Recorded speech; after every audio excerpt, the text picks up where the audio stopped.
cú chọn tụi nó nè, bây giờ giống anh tụi nó nè, đòn đòn, bây giờ giống xanh, chính nhau cá là, thải đồ chính nhanh là,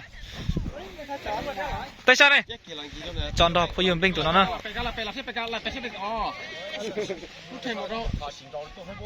có chỉ là có là phải có là, là tao có là, chú là lại là ấy, cái đường đôi như này mà, cái đường như này mà. từ đôi nhiều lo sợ nè, có cái kia chặt cái tiền nè, đầu nè, đầu đây, cái trúc kia đâu nè, trúc kia đâu nè,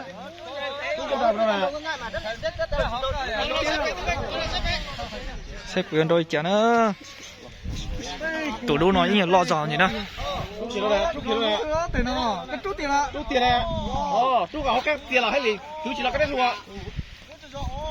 trúc cái tiền, cho chặt cái tiền, nó, chụp kia nó nè. Trời ơi, nhớ chỉ lừa đó chưa? Cái chút thì chút cái đấy mà. Để anh mình. chặt cái tiền, đôi chặt cái tiền. Trái nhua nửa đâu ngang chỉ là cháu tiền bằng xe. Đồng xe đó. Lụt rồi nè. Trung tổ tác quân ạ. Có sao còn làm được chú. Ôi trời ơi, gió sụt rồi. Tiền đầu nữa. Lâu giờ nó chạy rồi.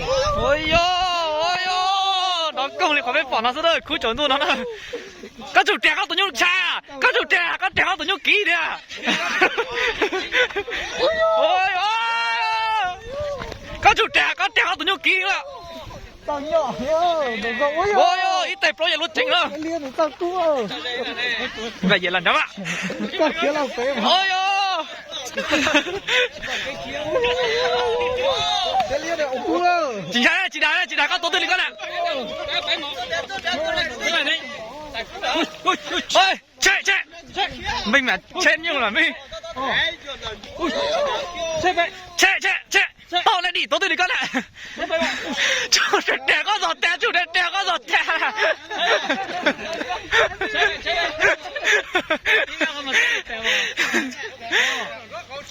Chạy mà nó chủ đẻ có giọt tè. Chạy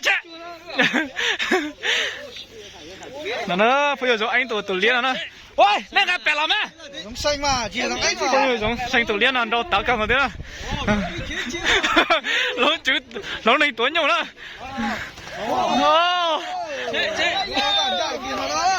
nội à đó cú sò à đó cú nội à đó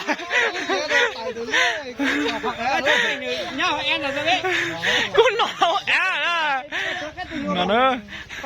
nó tạo cả đó bây giờ chúng mình tụi đứa nào nhỏ nhau á đó là bây giờ giống xanh tụi nó bây giờ xanh tụi nó bây giờ xanh tụi nó nhiều quá喂咱那蹲点啊这这有练到手哎呀他几点点可以放好chỉ tao kìa đúng rồi mất chú rồi đó bây giờ giống xanh tụi cô nhiều con trâu đấy chị mình mày nhá dùng cho nó giờ chút lò chỉ cần con nữa bây giờ chúng mình tụi nó tự nhiên là bây giờ giống xanh tụi cô nhiều con trâu tao còn nó không nói đấy chứ chị chính xác cần con chị tao nhận đâu bị chán á tao sẽ tờ nó